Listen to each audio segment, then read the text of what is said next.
दुनिया भर में जब भी अपने देश के लिए जान कुर्बान करने वाले नौजवानों की बात आती है तो सरदार भगत सिंह का नाम सबसे पहले लिया जाता है।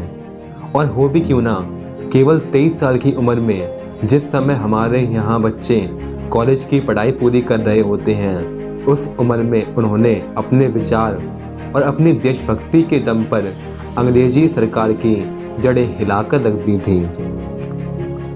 आज भारत में ही नहीं बल्कि पूरी दुनिया में नौजवान शहीद भगत सिंह के जीवन से प्रेरणा लेते हैं और उन्हें अपना आदर्श मानते हैं। भगत सिंह जैसा बनना कोई आसान काम नहीं है। इसके लिए हमें उनके बचपन को समझना बहुत ज़रूरी है।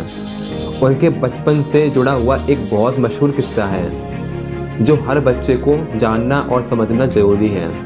यही किस्सा हमें यह बताता है कि देशभक्ति का भाव हमारे अंदर सिर्फ बड़े होकर ही नहीं आता, बल्कि बचपन से ही इसका होना आवश्यक है।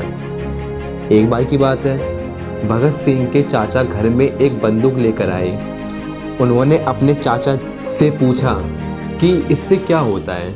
चाचा जी ने बताया कि वे इससे अंग्रेजी हुकूमत को दूर भगाएंगे। कुछ दिनों बाद जब भगत सिंह अपने चाचा के साथ खेतों में काम करने गए तो देखा कि उनके चाचा वहाँ एक आम का पेड़ लगा रहे थे। तब भगत सिंह ने पूछा, चाचा जी ये आप क्या कर रहे हो? उन्होंने कहा, मैं आम का पेड़ लगा रहा हूँ जिससे कि यहाँ पे और भी आम आएंगे और हम सभी खाएंगे। थोड़ी देर में चाचा का ध्यान बालक की ओर गया। उन्होंने देखा कि बालक भगत सिंह छोटी छोटी लकड़ियाँ खेत में गाड़ रहे थे। चाचा जी ने पूछा, तुम खेत में ये क्या गाड़ रहे हो? चाचा जी ने सोचा कि बच्चा बोलेगा कि मैं खेल रहा हूँ, लेकिन बच्चे का उत्तर सुन के वे और वहाँ पे जो लोग खड़े थे वो सब चौंक गए, क्योंकि भगत सिंह ने कहा, मैं बंदूकें बो रहा हूँ। चाचा जी ने फिर पूछा, तुम जानते हो इसका क्या मतलब है? भगत सिंह बोले, मैं जानता हूँ कि हमारा देश गुलाम है और हमें आज़ादी के लिए अंग्रेज़ों से लड़ने के लिए बहुत सारी बंदूकों की आवश्यकता पड़ेगी, इसलिए मैं बंदूकें को बो रहा हूँ। जब बहुत सारी बंदूकें होंगी तो हम अंग्रेज़ों से लड़के और उन्हें अपने देश से भगा देंगे।